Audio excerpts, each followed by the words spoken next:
So hi guys, మీరు నా పాత వీడియో సేవ్ చూసుకున్న చాలా మంది థర్డ్ ఇయర్స్ వాళ్ళు లైక్ 2026 పాస్అవుట్ వాళ్ళు ఊరికే అడుగుతున్నారు ఈ వేదైటీకి అప్లై చేయాలా వద్దా, నేను ఈ నోటిఫికేషన్కి అప్లై చేస్తా అంటూ. సో వాళ్ళ కోసం అండ్ అలాగే 2023 కన్నా ముందు పాస్అవుట్ అయిన వాళ్ళు ఉంటారుగా, వాళ్ళు కూడా ఈ ప్రెజెంట్ ఉన్న రిక్రూట్మెంట్ నోటిఫికేషన్కి అప్లై చేయొచ్చా లేదా అని ఈ వీడియోలో అయితే క్లియర్ కట్గా చెప్పబోతున్నా గైస్. సో వీడియో ఏమాత్రం ఇన్ఫర్మేటివ్ అనిపించినా వీడియోని లైక్ చేయడం మర్చిపోకండి.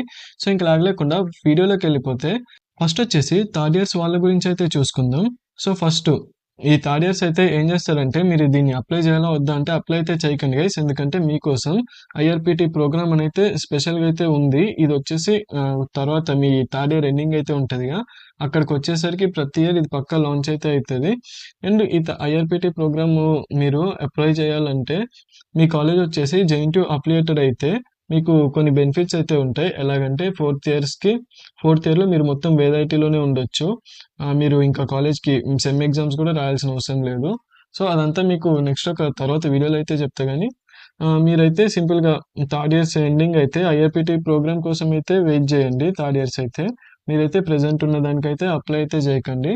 అండ్ నెక్స్ట్ చూసుకుంటే అప్పటిదాకా ఏం చేస్తారంటే ప్రిపేర్ అయితే అవ్వండి. లైక్ ఈ సిలబస్ అయితే చెప్పాను కదా నిన్న మొన్న వీడియోస్లో. సో ఆ వీడియోస్లో అయితే ప్రిపేర్ అయితే అవ్వండి. సో ఇంకా నెక్స్ట్ చూసుకుంటే 2023 లేదా అంతకన్నా ముందోళ్ళు లైక్ 2023 కన్నా బిఫోర్ పాస్ అవుట్స్ అప్లై చేయొచ్చా అని అయితే అడుగుతున్నారు.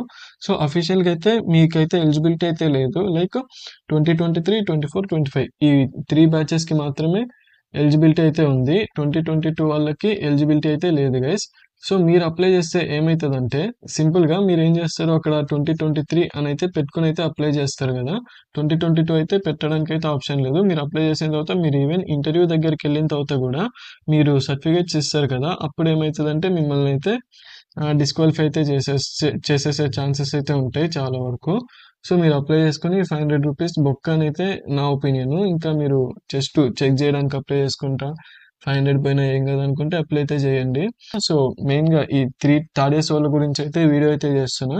సో మీరు ఊరికే కామెంట్స్ అయితే పెట్టి వేస్ట్ గైస్. మీకైతే ప్రెజెంట్ ఇది కాదు ఎలిజిబిలిటీ, నెక్స్ట్ ఐఆర్పిటి ప్రోగ్రామ్ అయితే ఉంటుంది, దానికైతే అప్లై చేసుకోండి.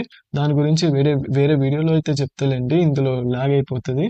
సో ప్రెజెంట్ ఉన్న నోటిఫికేషన్కి అయితే థర్డ్ ఇయర్స్కి అయితే ఎలిజిబిలిటీ అయితే లేదు. సో చూసుకోండి, చాలా మంది అయితే కామెంట్ చేశారు, చాలా అంటే చాలా మంది థర్డ్ ఇయర్స్ వాళ్ళే, అందుకని ఈ వీడియో అయితే చేస్తున్నా. సో ఇంతే గైస్, వీడియో ఏమాత్రం ఇన్ఫర్మేటివ్ అనిపించినా వీడియోని లైక్ చేయడం మర్చిపోకండి. సో త్వరలో ఇంకా మంచి వీడియోతో మీ ముందు ఉంటాను. అంతవరకు take care, goodbye and see you.